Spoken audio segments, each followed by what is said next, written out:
नमस्कार,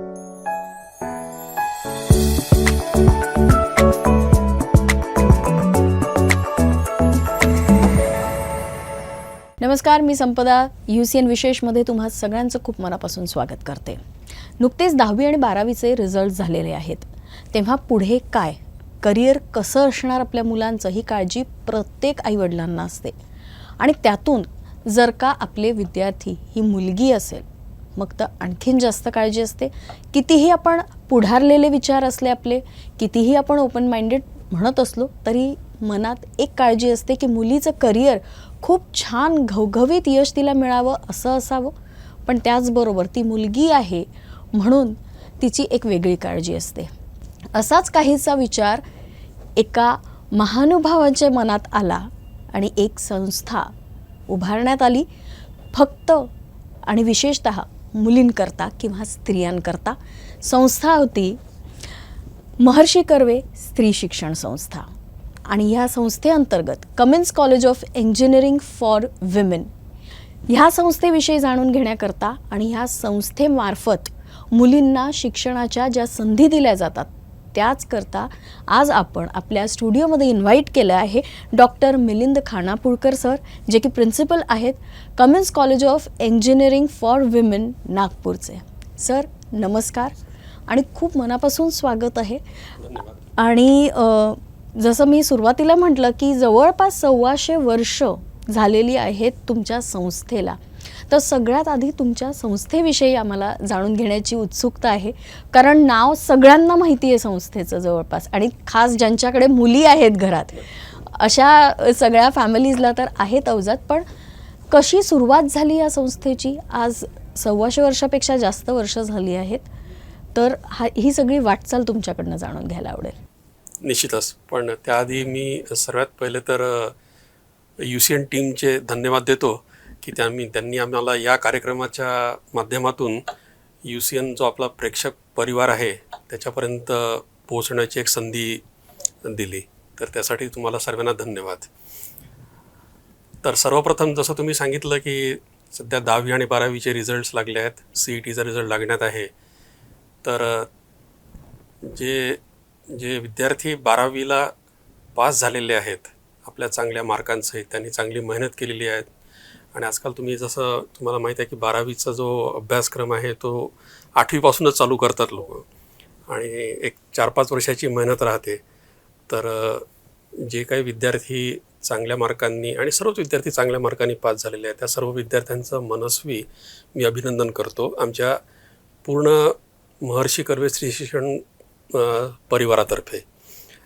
आणि याच्यात मी अजून एक उल्लेख करतो की आजकाल आपल्याला जसं माहीत आहे की विद्यार्थ्यांसोबत त्यांचे पालकसुद्धा जास्त मेहनत करत असतात, किंबहुना तुम्ही जसं म्हणत त्यांच्या हे जास्तच मेहनत करत असतात. त्यांच्या क्लासेसचं पूर्ण शेड्यूल पाळणं आणि सर्व गोष्टी त्याच्यामध्ये.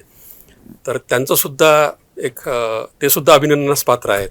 आणि या सर्वांच्या शुभेच्छासहित मी तुम्हाला महर्षी कर्वे स्त्री शिक्षण संस्था आणि त्याच्याविषयी थोडंसं एक सांगायचं हे करतो.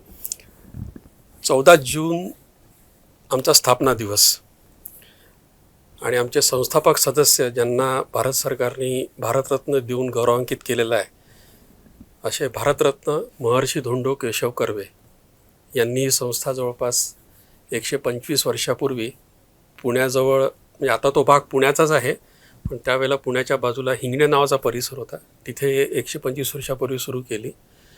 आणि असं म्हणतात की प्रत्येक गोष्ट आपल्या घरातूनच चालू केलेली कधी पण चांगली असते. Charity begins at home. तर त्याप्रमाणे त्यांनी आपल्या घरातील सदस्यांना आणि घरातीलच लोकांना सोबत घेऊन, ज्याला आपण म्हणू शकू या संस्थेचे संस्थापक सदस्य, या सर्वांना घेऊन त्यांनी ही संस्था चालू केली. आणि पुण्याला त्यावेळेच्या स्त्रियांचे प्रश्न वेगळे होते. तर त्यांनी 5 विधवांना घेऊन त्यांचं सक्षमीकरण करायचं. तर सक्षमीकरण कसं करायचं, तर शिक्षण द्यायचं त्यांना, कारण की त्यावेळेला स्त्रियांचं शिक्षण हे एक मोठं हे होतं. तर त्यांनी घरातल्याच 5 विधवा बायकांना घेऊन शिक्षण चालू केलं आणि त्यांना शिक्षित केलं. त्यापैकी एक जी स्त्री होती ती त्यांची सुविद्य पत्नी होती आणि ती सुद्धा त्या संस्थापक सदस्यांच्या मंडळात होती, ज्यांचं नाव आहे बाया कर्वे. तर मी त्या सर्वांना म्हणजे महर्षी धोंडो केशव कर्वे, त्यानंतर त्यांच्या पत्नी बाया कर्वे आणि इतर संस्थापक सदस्य ते ज्या वेळेला आपण म्हणू त्याला फाउंडेशन स्टोन ऑफ संस्था, या सर्वांना या स्थापना दिनाच्या निमित्ताने अभिवादन करतो पहिल्यांदा. तो जो प्रवास 125 वर्षापासून सुरू आहे आणि जसं तुम्ही आता तुमच्या ह्याच्यात सांगितलं की बरेचसे कोर्सेस संस्था हे करते, ऑफर करते, तर आता आजच्या आजतागायत म्हणजे आजच्या डेटला आपण जर का पाहायचं ठरवलं तर संस्थेचे एकंदरीत 75पेक्षा जास्त विद्यालय आणि महाविद्यालय आहेत. त्याच्यामध्ये जवळपास दरवर्षी 35,000 मुली शिक्षण घेतात वेगवेगळ्या फॅकल्टीजमध्ये, वेगवेगळ्या सेक्टर्समध्ये आणि आपलं करिअर घडवत असतात. हा जो एकंदरीत व्याप आहे, हा जो आपण म्हणू आज वटवृक्ष रूपाने तुम्हाला व्याप दिसतो आहे, हा महाराष्ट्रामध्ये जवळपास 6 ठिकाणी आमचे कॉलेजेस आहेत. त्याच्यामध्ये पुण्याच्या आजूबाजूला वाई, सातारा, रत्नागिरी, कामशेत आणि पुण्याला इटसेल्फ, आणि पुण्यापासून दूर आपल्या इथे विदर्भात नागपूरला आमचा संस्था परिसर आहे. त्याच्यामध्ये हे Cummins college of training for women Nagpur आहे. आणि जसं म्हणतात की डेव्हलपमेंट ही कंटिन्युअस प्रोसेस आहे, तर आमच्या संस्थेने आता महाराष्ट्राबाहेर आपलं पंख पसरवण्यास सुरू केले आहे. त्याच्यामध्ये संस्था महाराष्ट्राबाहेर दूरवर आसाम येथे ओपन युनिव्हर्सिटी एस्टॅब्लिश करण्याच्या प्रयत्नात आहे. त्याचं प्रपोजल वगैरे पूर्ण प्रोसेसमध्ये आहे आणि लवकरात लवकर आमची संस्था आसाममध्ये मुलींसाठी ओपन युनिव्हर्सिटी सुरू करेल. सर, खरंच खूप कौतुकाची गोष्ट आहे ही की आसामपर्यंत थेट महाराष्ट्रातली एखादी संस्था पोचते आहे आणि विशेषतः मुलींकरता, तर हे खरंच खूप कौतुक आहे. पण मला एक आणखीन विचारायचं आहे की पुणं तर आपल्या शिक्षणाचं म्हणजे आपण म्हणू की विद्येचं माहेरघर आहे आणि तिथून सुरू झालेला हा प्रवास पुण्याच्या अवतीभोवती तर होता, पण विदर्भ हा जो भाग आहे किंवा हे क्षेत्र पुण्यापासून तसं जरा लांब आहे, तर काय म्हणजे थॉट, कारण सहसा असं होतं की ऑल ओव्हर महाराष्ट्रामधनं लोक पुण्याला जायला बघतात शिक्षण घेण्याकरता आणि पुण्याची संस्था थेट नागपूरपर्यंत आली आहे, तर कुठलं असं प्रॉस्पेक्ट संस्थेला जाणवलं किंवा काय कारणं अशी वाटली की तुम्हाला संस्थेने Cummins college of engineering for वुमेनची सुरुवात नागपूरला करावी वाटली? करेक्ट. कसं आता 125 वर्षाचा इतिहास आहे. त्याच्यामध्ये जसं असं म्हणतात की आपल्या विदर्भातल्या, नागपूरच्या आणि विदर्भाच्या आजूबाजूच्या दुर्गम भागातल्या मुली आणि मुलंसुद्धा त्याच्यासाठी त्यांना एक पुण्याला शिक्षण झालं पाहिजे, एक याची ओढ आहे. पालकांनाही ती ओढ आहे. म्हणजे पुण्याला गेलं तर शिक्षण चांगलं होते, नोकरी चांगली भेटते, हा एक समज आपल्या याच्यात गेले 35-40 वर्ष होत आहे, म्हणजे अजूनही तो आहे. त्यामुळे आपल्या भागातील विद्यार्थी हे पुण्याला जाऊन शिकायचे आणि त्यातलेच काही विद्यार्थी आमच्या संस्थेमध्ये तिथे शिकत असल्यामुळे आमच्या जे संस्थापकीय सदस्य आहेत, जे काही मॅनेजमेंट आमचे तिथले मेंबर्स आहेत, त्यांच्या असं लक्षात आलं की विदर्भातल्या आणि नागपूरच्या भागातल्या मुली जर का आपल्या इथे येऊन शिकत असतील, त्यांना बऱ्याचशा डिफिकल्टीजचा हे करावं लागत असेल, त्याच्यापेक्षा जर का आपणच तिथे जाऊन कॉलेज काढलं, आपल्या संस्थेचं तिथेच जर का विस्तारित केलं, तर इथल्या मुलींना इथल्या इथे एक चांगला प्लॅटफॉर्म मिळेल. आणि त्याचं नेटवर्किंग तर पुण्यासोबत आहेच, कारण की पुण्यात आमचं म्हणजे पॅरेंट ऑर्गनायझेशनचं हेडक्वार्टर आहे. तर इथे संस्थेचं विस्तार कार्य करायचं, इथे कॉलेज चालू करायचं आणि इथल्या लोकल मुलींना, विदर्भातल्या दुर्गम भागातल्या जसं गडचिरोली आहे, त्यानंतर धारणी आहे, चामोर्शी आहे, इथल्या मुली माझ्या कॉलेजमध्ये आहेत म्हणून मी त्या गावांची नावं घेतो आहे. तर अशा मुलींना इथेच शिक्षणाची सोय उपलब्ध करून द्यायची आणि असं शिक्षण ज्याच्यासाठी त्या पुण्याला येतात तशाच प्रकारचं शिक्षण इथे द्यायचं आणि तेवढंच नेटवर्किंग करायचं, जेणेकरून त्यांना शिक्षणाचं जे उद्दिष्ट आहे, जनरली सामान्य मध्यमवर्गीय वर्गात शिक्षणाचं उद्दिष्ट म्हणजे नोकरी मिळवणे, तर ते सुद्धा साध्य झालं पाहिजे. आणि सर्वात महत्त्वाचं म्हणजे आमच्या जे संस्थेचं ब्रीदवाक्य आहे की मूल्याधारित शिक्षणाद्वारे स्त्रियांचे सक्षमीकरण, हे सुद्धा अचीव झालं पाहिजे. तर या सर्व ज्या बाबी आहेत त्या लक्षात घेऊन 2003च्या जवळपास आमच्या संस्थेने नागपूरमध्ये आपलं विस्तार कार्य सुरू केलं. त्याच्यामध्ये त्यांनी प्रथम BEd कॉलेज, त्यानंतर आमचं एक सीताबाई नरगुणकर नर्सिंग कॉलेज आहे, त्यानंतर स्कूल ऑफ फॅशन टेक्नॉलॉजी आहे, आणि सोबत 2010 पासून Cummins college of engineering for women Nagpur इथे चालू केलं. कमिन्स महिला अभियांत्रिकी महाविद्यालय ज्याला आपण म्हणतो. आणि याचा संयोग असा आहे की पुण्याला आमचा जो परिसर आहे कर्वे शिक्षण संस्थेचा, तो हिंगणे गावात आहे. आणि नागपूरला आल्यानंतर त्यांनी देवनगरमध्ये नागपूरचं आमचं हेडक्वार्टर आहे, तिथे ऑफिस आणि तिथे सर्व त्यांचं विस्तार कार्य सुरू केलं. आणि जेव्हा कमिन्स अभियांत्रिकी महाविद्यालयासाठी त्यांनी परिसर शोधायचं ठरवलं, तर नागपूरच्या आउटस्कर्टला हिंगणा नावाचं गाव आहे. हिंगणे आणि हिंगण्याचं मी तुम्हाला कोरिलेशन सांगतो आहे. तिथे हिंगण्याला आमचा परिसर आहे. इथे हिंगण्याला 23 एकरच्या विस्तृत परिसरामध्ये आमचं महाविद्यालय एस्टॅब्लिश झालं 2010 साली. आणि 2010 पासूनच त्या कार्यरत आहे. आणि आजतागायत जवळपास शेकडो मुली आमच्या इथून चांगल्या शिकलेल्या आहेत आणि आपल्या जीवनामध्ये त्या उच्च स्तरावर काम करत आहेत. परत एकदा मी म्हणेन की ही खरंच एक कौतुकाची बाब आहे. कारण 125 वर्षापूर्वी संस्थेची सुरुवात करताना जो विचार होता की स्त्रियांना त्यांच्या सोयीस्कर याच्यात चांगलं शिक्षण मिळावं, तोच विचार घेऊन कुठेतरी तुमच्या मॅनेजमेंटने ठरवलं की विदर्भात नागपूरला ह्या कॉलेजची सुरुवात करावी. आणि त्यातून मला असं वाटतं की इथे कॉलेज इथे आल्याने भरपूर मुलींना त्याचा फायदा झाला असेल. कारण बऱ्याचशा अशा मुली असतील ज्या आर्थिकरित्या किंवा इतर कुठल्या कारणांमुळे खूप इच्छा असूनसुद्धा पुण्याला येऊन शिक्षण घेणं त्यांच्याकरता शक्य नसेल. तर अशाही मुलींकरता तुमचं कॉलेज इथे आल्यामुळे खूप त्यांना फायदा झाला असेल आणि त्यांचं स्वप्न पूर्ण करता तुम्ही त्यांच्या पंखांना बळ देताय असं म्हणू शकतो आपण. तर मला आता विचारायचं आहे की जेव्हा आपण आता बोलतोय नागपूरच्या कॉलेजविषयी, Cummins college of engineering for women, तर कुठल्या कुठल्या मुली आज इथे ॲडमिशन घेऊन शिकतायत आणि किती मुली आहेत, कुठल्या ब्रांचेस त्यांना इथे मिळत आहेत शिकायला, किंवा सगळं मला डिटेल त्याविषयी तुमचं कॉलेज. सध्या कमिन्स अभियांत्रिकी महिला महाविद्यालय नागपूर येथे आमच्या 3 ब्रँचेस आहेत.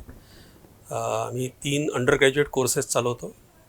त्याच्यामध्ये BTech in mechanical engineering with intake of 60, BTech in electronics and telecommunication engineering with intake of 60 again, आणि BTech in computer engineering with intake of 120.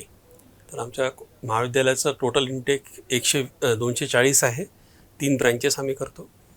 आणि सध्या महाविद्यालयाच्या जसं आम्ही परिसर सांगितला, त्या परिसरामध्ये जवळपास एक 800 ते 850 मुली आपलं शिक्षण पूर्ण करतात. म्हणजे इन शॉर्ट आपण असं म्हणू शकतो की Cummins college of engineering for विमेनमध्ये ज्या मुली शिकतात त्या फक्त अभ्यास करत नाही, तर त्यांची ओव्हरऑल पर्सनॅलिटी डेव्हलप होते, जी आजच्या काळाची सगळ्यात मोठी गरज आहे. कारण तुम्ही कुठेही इंटरव्ह्यूला जाता आहे, कुठल्याही कंपनीत नोकरीला जात आहे, तर सगळ्यात आधी स्वतःचा कॉन्फिडन्स असणं गरजेचं आहे आणि त्या विषयाचं नॉलेजसुद्धा. तर दोन्ही गोष्टी तुमच्या कॉलेजमध्ये बॅलन्स केल्या जातात आणि मुलींना म्हणजे आपण ज्याला म्हणतो ओव्हरऑल डेव्हलपमेंट ती दिल्या जाते असं आपण म्हणू शकतो. आणि इतक्या छान कंपन्या जेव्हा तुमच्याबरोबर आहेत, तर मला असं वाटतं की टेक्निकली किंवा सगळ्याच दृष्टीने मुलींना सगळ्या फॅसिलिटीज मिळत असतील ज्या काही त्यांच्या अभ्यासात किंवा त्यांच्या सगळ्या प्रोग्रेस करता त्यांना गरजेच्या आहेत, त्या सगळ्या फॅसिलिटीज मिळतातच आहे. तर सर, मग आता आपण जेव्हा कंपन्यांविषयी बोलतोय तर मग प्लेसमेंट पण एक खूप मोठा विषय असतो. कारण आपण शिक्षणच घेतो जसं तुम्ही म्हणालात सुरुवातीला की ते एक चांगली नोकरी मिळावी म्हणून. तर प्लेसमेंट्सविषयी काय तुम्ही सांगाल की इतकी वर्षात कसे प्लेसमेंट झालेत, कुठल्या कंपन्यांमध्ये मुली आहेत? आता इतके वर्षाचा तो थोडासा अनुभव आहे. त्याच्यामध्ये मी इतक्यात पाहिलेलं आहे की जेव्हा केव्हा म्हणजे विद्यार्थी आणि पालक 12वी पास होतात, म्हणजे विद्यार्थी 12वी पास होतात आणि त्यांच्या पालकांसोबत ॲडमिशन सेंटरला येतात काउन्सिलिंगसाठी म्हणा किंवा चौकशीसाठी म्हणा किंवा, तर त्यांचा पहिला प्रश्न असतो की प्लेसमेंट. आणि दॅट इज बट नॅचरल, कारण की प्रत्येकाचं उद्दिष्ट तेच राहणार. आणि मी त्यांना असं सांगत असतो माझ्यातर्फे की तुम्ही शिक्षण चांगलं पूर्ण करा, तुम्हाला प्लेसमेंट नक्की मिळणार. आणि मी आता जसं सांगितलं की आमच्या इथे या साऱ्या गोष्टींमुळे शिक्षण चांगलं होते आणि थर्ड इयर फायनल इयरच्या बाउंड्रीवर मुली चांगल्या तयार होतात म्हणजे कॉन्फिडंट असतात. आणि कंपन्यांना जसं तुम्ही म्हणालात की ओव्हरऑल डेव्हलपमेंट पाहिजे असते, त्याच्यामध्ये बेसिक लेवल आल्यानंतर ओव्हरऑल डेव्हलपमेंट झाली की कॉन्फिडन्स लेवल आपोआप रिफ्लेक्ट होते. आणि त्याच्यामुळे आमच्या इथलं प्लेसमेंट हे उत्कृष्ट प्लेसमेंट आहे, हे मी अभिमानाने सांगतो. आता उत्कृष्ट प्लेसमेंट म्हणजे कसं, आपण त्याला क्वालिटी प्लेसमेंट म्हणू. त्याचे नंबर ऑफ पॅरामीटर्स आहेत. मी 1-2 पॅरामीटर सांगू शकेल की कोर प्लेसमेंट, आपण म्हणतो की प्लेसमेंट हे फक्त IT सेक्टरमध्ये होते, पण माझ्या इथे मेकॅनिकल इंजिनिअरिंग डिपार्टमेंटच्या स्टुडंट्स म्हणजे गर्ल्स स्टुडंट्स या प्रोडक्शन सेक्टर किंवा मेकॅनिकलमध्ये ज्या कोर कंपनीज आहे त्याच्यामध्येच पूर्ण प्लेस झालेल्या आहेत. म्हणजे या बॅचला तर कमाल केली आहे मुलींनी, सर्व मुली प्लेस झालेल्या आहेत. All those who were in final year mechanical engineering, all of them got placement, that too in a core company. म्हणजे याच्यामध्ये असं नाही होत आहे की बा तुम्ही ब्रँच एक शिकताय आणि शेवटी तुम्हाला कुठेतरी ऑपॉर्च्युनिटी मिळाली म्हणून तुम्ही दुसरीकडे जाऊन ती ऑपॉर्च्युनिटी ग्रॅब म्हणजे ऍडजस्टमेंट नाही करावं लागत, असं नाही करावं लागत आहे. हे गेल्या 2-3 वर्षामध्ये किंवा त्याच्या अगोदरपासून आमच्या कॉलेजला होते आहे. हा झाला एक भाग, म्हणजे क्वालिटी प्लेसमेंटचा कोर प्लेस. म्हणजे इलेक्ट्रॉनिक्स आणि टेलिकॉमच्या मुलींना त्याच क्षेत्रामध्ये प्लेसमेंट मिळते. मेकॅनिकलचं तुम्ही जसं सांगितलं, कॉम्प्युटरचं ऑफकोर्स आज कॉम्प्युटरचा एवढा बूम आहे की 12वी पास झालेल्या प्रत्येक मुलीला कॉम्प्युटर्स इंजिनियर व्हायचं आहे. तर या सगळ्या गोष्टी आहेत. दुसरा एक भाग येतो की प्लेसमेंट झाल्यानंतर पैसे किती मिळणार, ज्याला आपण पॅकेज म्हणतो. याच्यातही मी अभिमानाने पुन्हा सांगतो आणि आनंदाने सांगतो सर्वांना की आमच्या कॉलेजमध्ये गेल्या 2-3 वर्षापासून आपण जर का हायेस्ट पॅकेज पाहिलं तर हायेस्ट पॅकेज मागच्या वर्षी 18.5 लाखाचं होतं. 18.5 लाख म्हणजे लॅक्स पर ॲनम. LPA त्याला जे त्याचं युनिट आहे जे त्यातून ते क्वालिटी डिफाईन होते. त्याच्या आधीच्या वर्षी एका मुलीला सिस्को नावाच्या कंपनीमध्ये नोकरी मिळाली, तिला पॅकेज मिळालं 21 लाखाचं. पण आता हे जे पॅकेज आहेत हे हायेस्ट पॅकेज आपण जर का म्हटलं तर हे काही कमी मुलींना मिळतात, वरच्या मुलींना मिळतात. म्हणजे वरच्या म्हणजे सिलेक्टेड मुलींना मिळतात. इन्स्पिरेशन होतात इतरांना. पण मासेसमध्ये आपण जर का पाहिलं, म्हणजे मास जर का पाहिला तर त्यांचं पॅकेज किती, तर ते सुद्धा आमच्या इथे चांगलं आहे. चांगलं म्हणजे कसं, तर ॲव्हरेज पॅकेज यावर्षी हायेस्ट, लोएस्ट आणि त्याचं ॲव्हरेज हे 10 लाखाच्या जवळपास आहे. म्हणजे बऱ्याचशा मुलींना 12-13 लाखाची जॉब मिळाला आहे, बऱ्याचशा मुलींना 7-8 लाख, 9 लाख, 6 लाखपर्यंत असा जॉब मिळाला. त्याचं ॲव्हरेज आपण काढलं तर एक 10 लाखाचा जॉब मिळाला आहे. I think 10 lakh per annum as a starter is a handsome package, that too in a core company, and they are getting multiple offers also. Like this year 10 odd students of my institute out of maybe 100 got multiple placement. म्हणजे they outshine in multiple companies and they had a choice. म्हणजे आजही त्यांच्या हातात choices आहे की कुठल्या कंपनीची offer पहिले येते, कुठे पहिलं लोकेशन चांगलं भेटते किंवा कुठे त्याला म्हणतात पॅकेज रिडिफाईन होते म्हणा किंवा डिफाईन होते म्हणा असं. आणि यासोबत आज अभियांत्रिकी शिक्षणामध्ये एक इंटर्नशिप नावाचा एक खूप मोठा फॅक्टर आहे. तर या सर्व कंपनीज आमच्याशी ज्या असोसिएटेड आहेत त्या इंटर्नशिपसुद्धा मुलींना तेवढ्याच रेडिली देतात चांगल्या सेक्टरमध्ये. आणि इंटर्नशिप मुलींना ज्या मिळते तर मुली चांगलं परफॉर्म करतात म्हणा, जे काही त्यांच्याजवळ चांगले इनपुट्स असतात त्याच्यामुळे त्या चांगलं परफॉर्म करतात. आणि जेवढ्या काही वेळेस ते इंटर्नशिपवर असतात कंपनीसोबत तर बऱ्याचशा मुलींचे इंटर्नशिपचे जे हे आहेत रोल ते जॉबमध्ये कन्वर्ट झालेले आहेत. ते स्वतः त्यांच्या परफॉर्मन्समुळे. म्हणजे एखादी मुलगी जर का एखाद्या कंपनीमध्ये इंटर्नशिप करते 2 महिने 3 महिने, ती जर का तिथे चांगला परफॉर्म करते तर तिला त्यांचेच बॉसेस तिथेच विचारतात की तू कंटिन्यू हो म्हणून. तर असे सुद्धा खूप सक्सेस स्टोरीज आमच्या इथे आहे. हा दुसरा भाग प्लेसमेंटचा. तिसरा भाग आहे आजकाल भारत सरकार, महाराष्ट्र गव्हर्नमेंट, आपण बोलतो आहे एंटरप्रिनरशिप डेव्हलपमेंट. आता एंटरप्रिनरशिप डेव्हलपमेंट हे काय it's not a everyone's cup of T. त्याच्यामध्ये सुद्धा मुलींनी एंटरप्रिनरशिप होणं हे थोडंसं अजून एक म्हणजे दुरापास्त गोष्ट आहे सध्याच्या. पण आमच्या कॉलेजच्या काही मुली, खूप नाही आहेत पण काही मुली सक्सेसफुल एंटरप्रिनरसुद्धा आहेत. त्यामधली एक मुलगी मी तुम्हाला म्हणजे सांगू शकेल की भंडाऱ्याची एक मुलगी आहे. तिने स्वतःच मेकॅनिकल इंजिनिअरिंग सेक्शनमधली आहे. तिने स्वतःचं एक स्टार्टअप चालू केलं आहे भंडाऱ्याला आत्ताच काही दिवसांपूर्वी. आणि ती आली होती कॉलेजला, तर तिने खूप यांनी आम्हाला बोलवलेलं आहे की तुम्ही सर माझं एक स्टार्टअप पाहायला या म्हणून. तर she has started her own startup. A girl from Bhandara, in Bhandara she has started startup from mechanical department. खूप कौतुकाची तर आहेच गोष्ट, पण मला असं वाटतं तुमच्याकरता तर खूप समाधानी पण एक फिलिंग येत असेल समाधानाचं. कारण जेवढे आई वडील आपल्या मुलांकरता झटतात तेवढेच टीचर्सही झटत असतात. आम्ही बघतोय की तुम्हीसुद्धा, आता तुम्ही सांगितलं की त्यांच्याकरता लॅब डेव्हलपमेंट हे सगळं, जरी कंपनी सपोर्ट असला तरी तुम्हालासुद्धा तेवढेच कष्ट घ्यावे लागतात त्या मुलींना ते सगळं शिकवणं, एवढं डेव्हलप करणं. आणि इतके छान पॅकेजेस आणि जेव्हा मिळत आहेत मुलींना, तर खरंच खूप अभिमानाची गोष्ट आहे ही नागपूरकरता सुद्धा. नक्की. आणि याच्यामधलं ना स्पेसिफिकली सांगायला म्हणजे हे इथे मेन्शन केलं तर मी काहीतरी चूक करेल.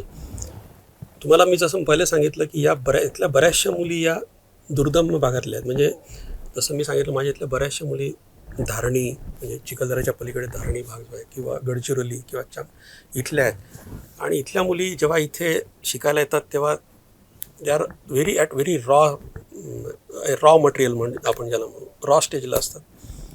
या सर्व कंपन्यांच्या सहकार्याने, इथल्या फॅकल्टीच्या एफर्ट्सने आणि सर्वांचं एक, आणि मी तर याला असं म्हणेल सर्वांपेक्षा वरती आमचे जे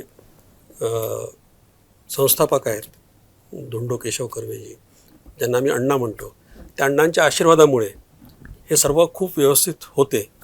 आणि अशा मुलींना जेव्हा जॉब लागतो तेव्हा नक्कीच म्हणजे it's greatest type of achievement one can say. आणि ते जेव्हा त्यांचे पॅरेंट जेव्हा येतात आम्हाला भेटायला नंतर, तर त्यांच्या डोळ्यात फक्त अश्रू असतात, बाकी काही नसते. सर खरं आहे, कारण ते अश्रू आनंदाचे असतात आणि मेहनत तुमची असते त्यांच्या मागे नक्कीच आहे. पण मला एक आणखीन असं विचारायचं आहे की मुली डेव्हलप होतात, त्यांना छान प्लेसमेंट्स मिळतात, हा भाग नंतरचा येतो. पण जेव्हा ॲडमिशन्स घेतात तेव्हा तो सगळा खर्च जो करायचा आहे, आणि तुम्ही सांगितलं की तुमच्याकडे बऱ्याचशा मुली या अशा दूरदम्य भागातनं आलेल्या असतात, तर बऱ्याच मुलींच्या घरात असंही असेल की त्यांच्या पेरेंट्सला इंजिनिअरिंग काय आहे हे सुद्धा माहिती नसेल. तर अशा मुली जेव्हा तुमच्याकडे शिकायला येतात तर त्यांना आर्थिकरित्या मदतीची सगळ्यात पहिली गरज पडत असेल, तेव्हा पुढे जाऊन हे सगळं शिक्षण आणि प्लेसमेंट्स ह्या सगळ्या गोष्टी घडत असतील. तर अशा वेळेला तुम्ही स्कॉलरशिप्स वगैरे पण काही मुलींना देत असता का? Again I should thank to our philanthropists who are kind enough to provide us all financial support. That is one part. याच्यामध्ये सर्वात पहिले तर मी जसं आधी बोलताना सांगितलं, कमिन्स इंडिया लिमिटेड, कमिन्स मुलींना स्कॉलरशिप देते, लॅपटॉप देतो सिलेक्टेड मुलींना. अशासोबतच बऱ्याचशे असे फाउंडेशन्स आहेत ज्याला आपण NGOच्या स्वरूपात फाउंडेशन्स म्हणू. त्याच्यामध्ये मी पर्टिक्युलरली मेन्शन करेल वर्धेची लीला पुनावाला फाउंडेशन आहे, LPF ज्याला आम्ही म्हणतो. दे आर प्रोव्हाइडिंग ऑलमोस्ट म्हणजे लाखो रुपयांचे ते स्कॉलरशिप देतात आमच्या मुलींना. जवळपास माझ्या इथे मागच्या वर्षी जर का मी पाहिलं तर 100+ मुलींना त्यांनी बऱ्याच हँडसम अमाऊंटची स्कॉलरशिप दिलेली आहे. तर रिलायन्स फाउंडेशन आहे, त्यानंतर एक परांजपे फाउंडेशन म्हणून आहे पुण्याचं, त्यांचंही आमच्यासोबत असोसिएशन आहे. त्यानंतर परसिस्टंटची किरण नावाची एक स्कीम आहे. आणि या व्यतिरिक्त म्हणजे हे तर बिग इंडस्ट्रियल हाऊसेस झाले, त्यांच्यातर्फे त्यांची एक कॉर्पोरेट रिस्पॉन्सिबिलिटी म्हणा, ते लोक आपले फंडिंग करतात आणि स्कॉलरशिप देतात मुलींना, आणि ॲम्पल अमाऊंट म्हणजे देतो त्याच्यातमध्ये, आणि खूप नंबर ऑफ मुलींना तो मिळतो. या व्यतिरिक्त मला अजून इथे सांगायला खूप म्हणजे कृतज्ञता वाटते की माझ्या कॉलेजशी असे काही डोनर्स असोसिएटेड आहेत पर्सनल लेवलला की जे मुलींना दत्तक घेतात. म्हणजे आमच्या इथला एक म्हणजे जे सिक्युरिटी इन्चार्ज आहेत, एक केस स्टडी सांगतो, म्हणजे सिक्युरिटी इन्चार्ज जे आहेत आमचे, त्यांनी एका मुलीला दत्तक घेतात. ते 4 वर्षे तिचं पूर्ण फी ते भरतात. ते आम्हाला सांगतात की तुम्ही एक मुलगी मला आयडेंटिफाय करून द्या, त्या तिची पूर्ण फी मी 4 वर्ष भरेल. आणि 4 वर्ष चीज झाले की ते थांबत नाहीत, ते पुन्हा आमच्याकडे येतात. ते म्हणतात की मला पुन्हा दुसरी मुलगी द्या. तर असं हे आणि असे बरेचसे उदाहरणं आहेत. तर या संदर्भात आम्ही असं हे कार्य पुढे नेतो आहे. आणि जसं तुम्ही म्हणजे बोललात की बऱ्याचशा अशा दुर्गम भागातून ज्या मुली येतात त्यांच्या घरी बिलकुल शिक्षणाचे म्हणजे काही गंध नसतो म्हणा, किंवा त्या अफोर्डच करू शकत नाही. त्या सांगतात की आम्ही एकही पैसा देऊ शकत नाही. म्हणजे शिक्षणासाठी लागणारी ट्युशन फी तर वेगळा भाग, पण आम्ही हॉस्टेलमध्ये मुलीला ठेवणार तिथलासुद्धा काही आम्ही खर्च करू शकत नाही. तर अशासाठी आमच्या संस्थेतर्फे एक भाऊबीज निधी म्हणून एक आम्ही हे करतो. आणि संस्थेला बरेचसे असे डोनर्स असोसिएटेड आहेत, बरेचसे इंडस्ट्रियल हाऊसेस असोसिएटेड आहेत, जे लोक फंडिंग करतात आणि कॉर्पस फंड तयार करतात. आणि ज्याच्या माध्यमातून म्हणजे संस्थेच्या माध्यमातून आर्थिक सहाय्यता या मुलींना दिल्या जाते. मग ती ट्युशन फी असो, मग ते हॉस्टेलमध्ये राहण्याचा रेसिडेन्सचा खर्च असो, किंवा हॉस्टेलमध्ये लागणारी मेसची फी असो, या सर्व याच्यामध्ये त्यांना हा भाग दिला जातो. आणि ज्याच्यामुळे in addition to that I will say, ज्या मुली खरोखर या सर्व याच्यातून तावून सराकडून बाहेर निघतात आणि त्यांना चांगली नोकरी लागते, अशा बऱ्याचशा मुली त्यांचं एक जबाबदारी म्हणून they return something back to college. अरे वा. Of their own, no one tells them. But एखाद्या मुलीला लक्षात येते की माझी कॉलेजची फी किंवा माझा पूर्ण शिक्षणाचा खर्च कुठल्या तरी निधीमधून झाला आहे. तर ती जेव्हा पास होते आणि ती जेव्हा कुठेतरी नोकरीला लागते चांगली, आणि तिला जेव्हा पॅकेज चालू होते, तर तेव्हा ती तिच्या याच्यातून तो निधी पूर्ण करते काहीतरी. असं एक काहीतरी छान ज्याला म्हणतात मॉडेल एक आपल्या इथे आहे. त्याच्यामुळे हे इन्शुअर केलं जाते की कुठलीही गरजू आणि मुलगी शिक्षणापासून वंचित राहिली नाही पाहिजे. कुठली मुलगी वापस नाही गेली पाहिजे. जी काय तिची डिफिकल्टी असेल, तिने जर का व्यवस्थित स्ट्रेट केली तर संस्थेचं त्याचं सोल्युशन आहे, आणि ते सोल्युशन आम्ही इम्प्लिमेंट करतो. म्हणजे फक्त तुम्हाला इच्छा असली पाहिजे शिक्षण घेण्याची, तर संस्था सर्वतोपरी मदत करायला तयार आहे. म्हणजे मला असं वाटतं की एक जी म्हण आहे, as you sow shall you reap. Yes, definitely. की महर्षी कर्वेंनी ज्या विचाराने ही संस्था सुरू केली, ते विचार आज जवळपास 125 वर्षानंतर सुद्धा तसेच आहेत. तेव्हाच एवढी सगळी मदत ह्या कॉलेजला मिळते आणि इतक्या मुली इथे शिक्षण घेऊन आपल्या पायावर उभ्या राहू शकतात. सर, खूप छान तुम्ही माहिती दिली. तर मला असं वाटतं आपण ह्याच्यावर जितकं बोलू तितकं कमी आहे. कौतुक करावं तेवढं थोडं आहे. जाता जाता एखादा मेसेज किंवा एखादं सजेशन तुम्ही जर का पेरेंट्सना आणि स्टुडंट्सना देऊ इच्छित असाल, तर काय सजेशन द्याल तुम्ही? सर्वातपर्यंत मी तुम्हाला सर्वांना, म्हणजे सर्व पॅरेंट्सला, नंतर विद्यार्थी वर्गाला आणि हा कार्यक्रम पाहणाऱ्या आणि युसेनच्या सर्व प्रेक्षक वर्गाला आमच्या महाविद्यालयाच्या परिसराला भेट देण्यासाठी आमंत्रण देतो. तुम्ही आमच्या महाविद्यालयाच्या परिसराला एकदा भेट द्या. तुम्हाला महर्षी कर्वेंचा जो आशीर्वाद आम्हाला लाभलेला आहे त्याची अनुभूती आमच्या परिसराला भेट दिल्यानंतर नक्कीच येईल. आणि जे काही मी इथे बोललेलो आहे ते सर्व तुम्हाला तिथे जाणवेल. आणि त्यावेळेला जर का मुली कॉलेजमध्ये असल्या तर अजून चांगलं. म्हणजे मी तुम्हाला याच्यात एक अजून म्हणजे जस्ट एक जाता जाता मी तुम्हाला एक घटना सांगतो. सध्याशी जस्ट आमच्या कॉलेजमध्ये नॅकची टीम येऊन गेली ॲक्रिडेशनसाठी, आणि आम्ही त्याची तयारी पूर्ण केली होती. डॉक्युमेंटेशन वगैरे, व्हिजिटची तयारी. त्याचे मोठे मोठे लोक 3 लोक व्हिजिटला आले होते मोठ्या कॉलेजेसमधून, युनिव्हर्सिटीजमधून. आणि आमचा भाग आटपल्यानंतर त्यांनी मुलींसोबत इंटरॅक्शन केलं. आणि I am very glad that when that chairperson of that committee reported, he conveyed to me की आम्हाला तुमच्या मुलींचा कॉन्फिडन्स आणि मुलींचं नॉलेज हे खूपच आवडलं आणि दॅट वॉज म्हणजे pinnacle of what satisfaction that what I have got.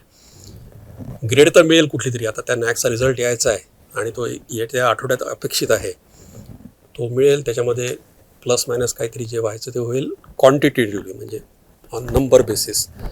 पण त्यांनी जो अभिप्राय मला दिला तो अभिप्राय खूपच छान, कौतुकाची थाप जी दिली ती खूपच छान आम्हाला हे करून गेली.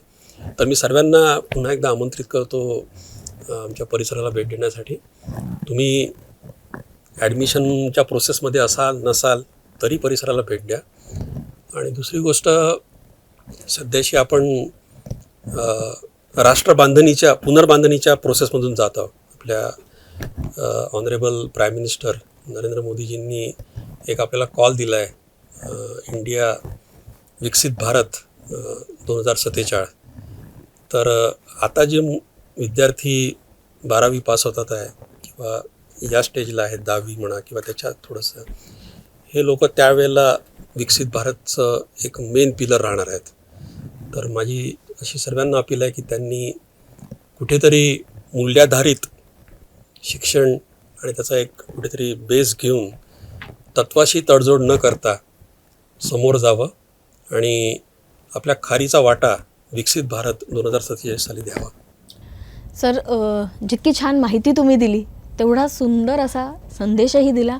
मला खात्री आहे की आजचं आपली ही चर्चा बघितल्यावर बऱ्याचशा मुली अशा असतील जे त्यांच्या शिक्षणाचं स्वप्न पूर्ण करण्याकरता तुमच्या कॉलेजची निवड नक्कीच करतील, कारण एवढं सगळं तुम्ही जेव्हा प्रोव्हाइड करता आहे तेव्हा पेरेंट्सलासुद्धा एक निश्चिंती राहील, आपली मुलगी एका छान संस्थेशी कनेक्टेड आहे आणि तिथे शिक्षण घेते.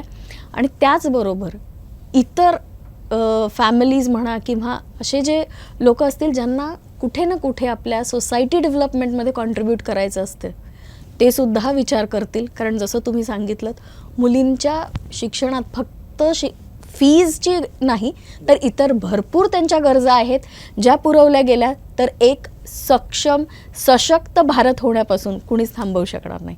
सर, थँक्यू सो मच, तुम्ही इथे आलात आणि इतकी छान सगळी माहिती दिली. धन्यवाद. धन्यवाद.